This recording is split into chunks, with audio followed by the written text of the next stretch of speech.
ታኅሳስ 3 ዓለም ያላሰበው ታላቅ ተአምር የተፈጸመበት ነው። የ3 ዓመቷ ሕፃን ወደ ቤተ መቅደስ የገባችበት አስደናቂ ታሪክ በዓታ።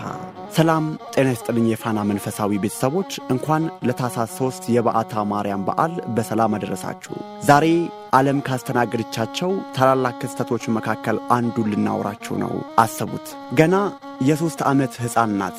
በዕድሜ ኩዮቿ አቀፍና ጡት በማይለዩበት ወቅት ይቺ ሕፃን ግን ከእናቷና አባቷ ተለይታ ዓለም ወደማይገባበት ካህናት ብቻ ወደሚቆሙበት ወደ ቅድስተ ቅዱሳን ገባች።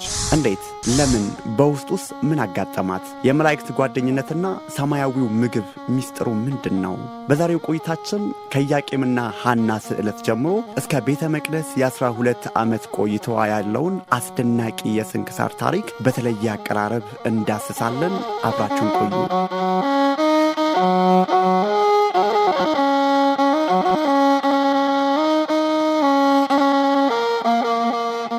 ታሪኩ የሚጀምረው ከደስታ ሳይሆን ከጥልቀት ሐዘን ነው።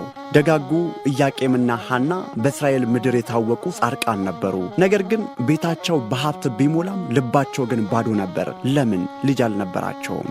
በዚያን ዘመን ልጅ ማጣት እንደ እርግማንም ይቆጠር ነበር። ሰዎች ሲገፏቸው ቤተ መቅደስ ሲሄዱ እንኳን ልጅ የላችሁም እየተባሉ ሲሸማቀቁ ማሰቡት። አንድ ቀን ታዲያ ሐና አዕዋፍ ጫጩቶቿን ሲመግቡ አይታ አለቀሰች። ፈጣሪዬ ሆይ ለነዚህ ክንፍ ላላቸው ወፎች እንኳን ልጅ ሰጠ፣ ለኔ ለምን ነፈከኝ ብላ አምራ አለቀሰች። ነገር ግን እግዚአብሔር የዘገየው ለበጎ ነበረ። ኢያቄም ወደ ተራራ፣ ሐና በቤቷ ሆነው አጥብቀው ለመኑ፣ ቃልም ገቡ። ወንድ ቢሆን ለአገልግሎት፣ ሴት ብትሆን ለቤተ መቅደስ መጋረጃ ፈታይ ትሁንልህ ብለው ተሳሉ። እግዚአብሔርም ጸሎታቸውን ሰማ። ዓለምን የምታድን የፍጥረታት ሁሉ ንግሥት የሆነችውን እመቤታችን በግንቦት 1 ተወለደች። ስሟንም ማርያም አሏት። ትርጉሙም የመንግሥተ ሰማይ ስጦታ ማለት ነው። የ3 ዓመት ጉዞ ወደ ቤተ መቅደስስ ምን ይመስል ነበር? ጊዜው ሮጦ ሕፃኗ ማርያም 3 ዓመት ሞላት። ወላጆቿ ኢያቄምና ሐና የገቡትንም ቃል የሚፈጽሙበት ጊዜም ደረሰ። ይህ ቀን ታኅሳስ 3 ነበር። ይህ ቀን ታዲያ ተራ ቀን አልነበረም። እስቲ በዐይነ ሕሊናችሁ ተመልከቱት።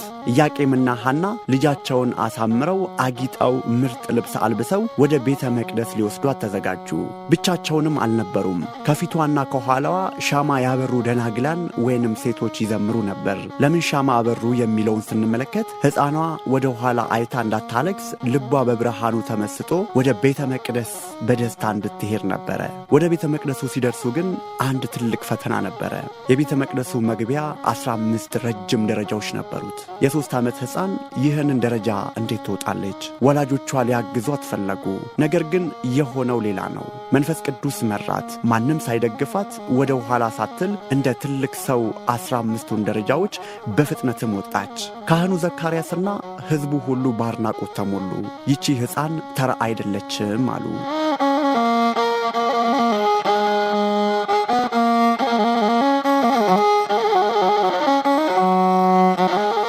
እዚህ ጋር ነው ዋናው ተአምር የሚጀምረው።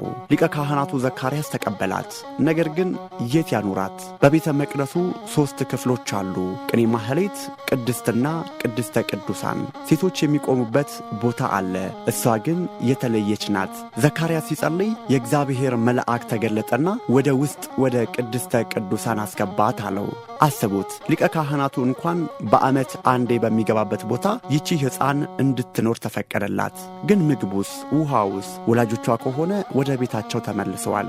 ማርያም ብቻዋን ናት። ዘካርያስ ይጨነቅም ነበር። ምግብ ይዞላት ሲገባ ግን ሌላ ተአምር ይጠብቋል።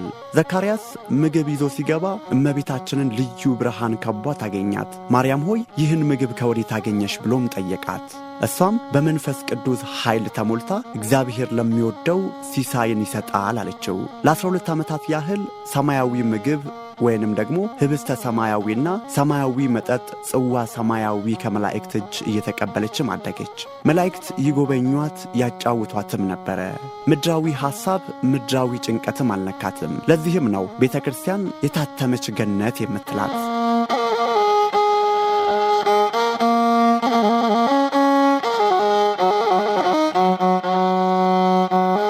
ውድ የፋና መንፈሳዊ ቤተሰቦች የታኅሳስ 3 የባታ በዓል ታሪክ ይህንን ይመስላል። ግን ለኛ ምን ያስተምረናል? በቀዳሚነት የቃል ኪዳን ታማኝነትን ነው። ኢያቄምና ሐና የጠበቁትን ልጅ እግዚአብሔር ሲሰጣቸው ቃላቸውን አላጠፉም። የምንወደውን ነገር ለእግዚአብሔር መስጠት ከሱ እንማራለን። ሁለተኛው ደግሞ የቤተ መቅደስ ፍቅርን ነው። ምን ማለት ነው ቢሉ እመቤታችን ገና በሕፃንነቷ ነው ዓለምን ንቃ ቤተ መቅደስን የመረጠችው። እኛስ ልጆቻችንን ወደ ቤተ ክርስቲያን እናቀርባለን ወይስ ከሞባይል ስልክ ጋር እናስተዋውቃቸዋለን? ጥያቄውን ለእናንተው እንተወው። በሦስተኛነት ግን ንጽሕናን ነው። እመቤታችን በቅድስና ስትኖር የመላእክት ጓደኛ ሆነች። እኛም ራሳችንን ከኃጢአት ብንጠብቅ የእግዚአብሔር ጸጋ ይቀርበናል የሚል ትምህርትን እንወስዳለን።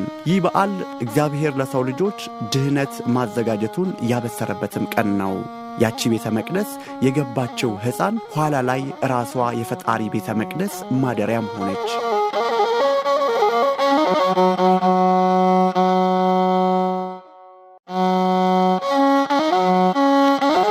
እንግዲህ የዛሬው የቅዱስ ስንክሳር ታሪካችን ይህንን ይመስል ነበር።